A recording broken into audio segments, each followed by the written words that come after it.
Elon Musk bukan presiden, bukan jenderal, tapi pria ini mengubah arah masa depan manusia, bukan dengan senjata, tapi dengan teknologi dan mimpi gila yang hampir mustahil dipercaya. Dia dijuluki Tony Stark di dunia nyata, tapi juga dianggap diktator korporat oleh sebagian mantan pegawainya. Visioner bagi penggemarnya, tapi juga tokoh yang kontroversial, penuh kontroversi dan keputusan yang ekstrim. Ia bangun perusahaan dari nol menantang industri otomotif, luar angkasa, bahkan sistem keuangan dunia.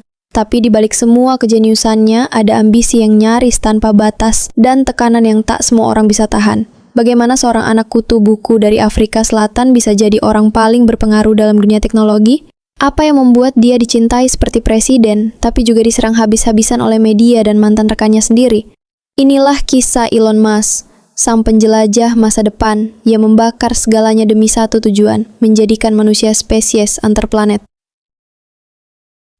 Elon lahir tahun 1971 di Pretoria, Afrika Selatan. Ibunya, May, seorang model dan ahli gizi. Ayahnya, Errol Musk, insinyur yang kelak ia jauhi. Sejak kecil, Elon sudah berbeda, pendiam, sering tenggelam dalam pikirannya sendiri, bahkan sempat disangka tuli. Tapi ternyata, pikirannya selalu sibuk, membaca, membayangkan, menciptakan. Di usia 12, dia bikin video game sendiri dan menjualnya. Di sekolah, dia sering dibully, dipukuli, bahkan sempat dirawat di rumah sakit. Tapi dia bertahan. Tidak dengan otot, tapi dengan otak dan obsesi. Saat remaja, dia hijrah ke Kanada, lalu ke Amerika. Tujuannya cuma satu, tempat di mana ide gilanya bisa diwujudkan.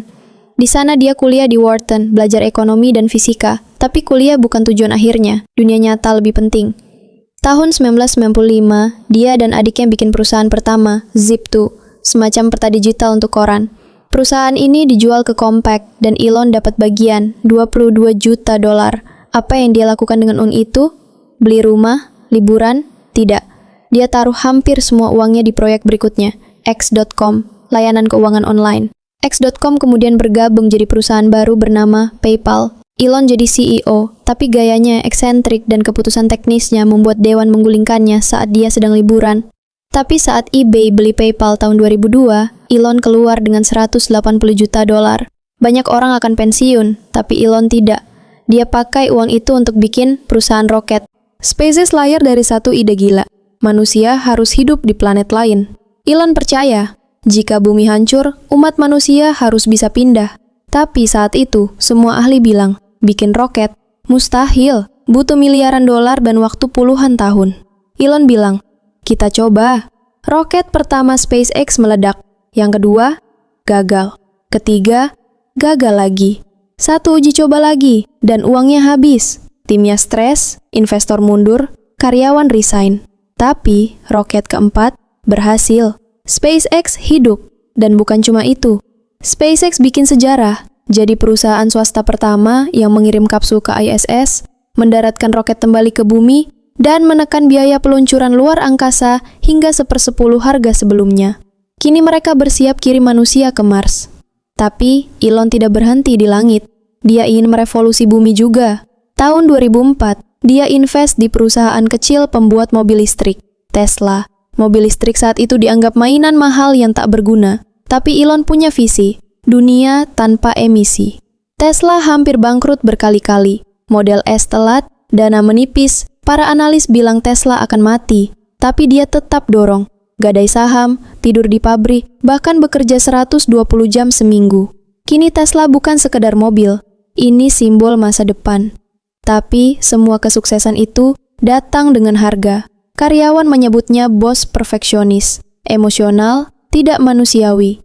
Ia pecat orang lewat email, ubah rencana besar dalam semalam, dan kerap berkicau kontroversial di Twitter, yang kini dia beli dan ubah jadi X. Investor gelisah, regulator marah, media menyerang. Tapi Elon tetap maju. Hyperloop, Neuralink, Boring Company, Starlink, semua tampak seperti lelucon. Sampai benar-benar dibangun. Tapi satu pertanyaan besar masih menggantung. Apakah Elon Musk menyelamatkan umat manusia? Atau justru menciptakan ketergantungan baru pada satu orang dan satu visi tunggal? Hari ini, namanya ada di daftar orang terkaya dunia. Tapi dia bilang kekayaan bukan tujuannya. Dia ingin mati di Mars. Tapi tidak karena jatuh. Elon Musk bukan hanya tokoh teknologi, Dia adalah simbol zaman, di mana satu orang bisa mengendalikan industri otomotif, luar angkasa dan internet hanya dengan visi, ego, dan keberanian. Dia tidak sempurna, jauh dari itu. Tapi mungkin justru itulah alasan dia berhasil. Karena terkadang dunia tidak berubah oleh orang paling baik, tapi oleh orang yang paling nekat bermimpi. Kalau kamu suka kisah ini, jangan lupa like, share, dan subscribe. Tokoh mana lagi yang kamu ingin kami bahas selanjutnya? Tulis di komentar.